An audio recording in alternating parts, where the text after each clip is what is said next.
है कि उसकी नई स्थिति कितनी जोखिम भरी है। लिन सुझाव देती है, तुम ड्रैगन किंग को अपने ढाल की तरह इस्तेमाल करो दुश्मनों से बचने के लिए। हीरो मुस्कुराता है, सही कहा, मैं तो बेवजह परेशान था। वो उसे दीवार की तरफ धकेलती है और धीरे से कहती है, अब बताओ मेरे इस शानदार सुझाव का धन्यवाद कैसे करोगे। लिन झुककर उसे चूम लेती है। हीरो के गाल लाल हो जाते हैं, उसका दिल तेज धड़कने लगता है। तभी एक आवाज गूंजती है, डॉक्टर याओ, पुलिस आपको ढूंढ रही है। लिन झुंझलाकर पीछे हटती है, फिर से बीच में टोक दिया। मिस लिन हीरो का हाथ थामे चलते हुए पुलिस वालों से मुस्कुराकर पूछती है, तो बताइए इस अचानक आने का कारण क्या है। पुलिस अधिकारी में से एक उसकी खूबसूरती में खो जाता है और औपचारिक अभिवादन करता है। फिर वो एक वारंट दिखाता है और कहता है, हमें डॉक्टर याओ की मदद चाहिए एक केस में। ऑफिसर समझाता है, ये एक हत्या का मामला है, एक नौजवान गो नाम के लड़के का। ये सुनते ही मिस लिन गुस्से में बोली, उस लड़के की मौत का हमारे हीरो से कोई लेना देना नहीं।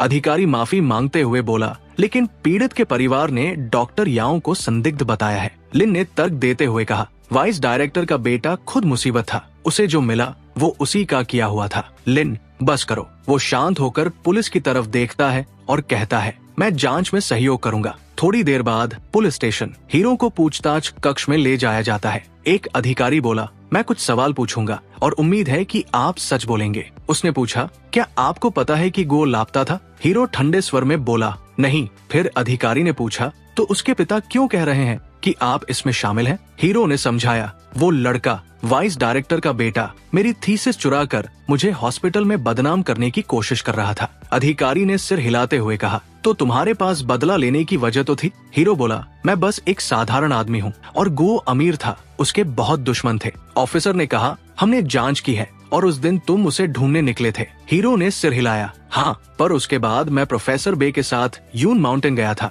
ड्रैगन किंग का इलाज करने। मेरे पास कुछ करने का वक्त ही नहीं था। वो शांत आत्मविश्वास से बोला, अगर अगली बार मेरे खिलाफ कोई ठोस सबूत मिले तब बुलाना। ये कहकर वो उठ खड़ा हुआ और दृढ़ कदमों से बाहर चला गया। बाहर वाइस डायरेक्टर नफरत भरी निगाहों से उसे देख रहा था। उसने दांत भींचकर कहा, मैं तुझे उसके लिए सजा दूंगा। हीरो शांति से बोला, तुम्हारे बेटे की मौत से मेरा कोई संबंध नहीं है। वो बूढ़ा फिर चीखा, झूठ, तू ही था। हीरो ने शांत स्वर में कहा, बेहतर होगा कि तुम अपने बेटे की आत्मा की शांति के लिए प्रार्थना करो। फिर मुड़कर वहां से चला गया, पीछे छोड़ता हुआ गुस्से में कांपता हुआ वाइस डायरेक्टर। वो आदमी गुस्से में चिल्लाया, फिर अचानक लड़खड़ाकर जमीन पर गिर पड़ा। तभी उसके जेब में रखा मोबाइल बज उठा। फोन पर आवाज आई, आपको डायरेक्टर के आदेश से हॉस्पिटल से निकाल दिया गया है। वो दंग रह गया, क्या इतने साल की सेवा के बाद। आवाज बोली, आप पर रिश्वत लेने और